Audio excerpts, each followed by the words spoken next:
காதில் சூடுவது எவ்விடத்திலே தம்பி, காதில் சூடுவது எவ்விடத்திலே?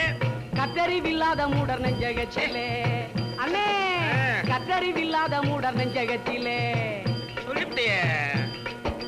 புகையும் நெருப்பில்லாமல் எரிவதது. புகையும் நெருப்பும் இல்லாமல் அது எப்படி எரியும்? நான் சொல்லட்டுமா? சொல்லு. புகையும் நெருப்பில்லாமல் எரிவதது. பசித்து பாடும் மக்கள் பயிருகது, பசித்து பாடும் மக்கள் பயிருகது. உலகத்திலே பயங்கரமான ஆயுதம் எது?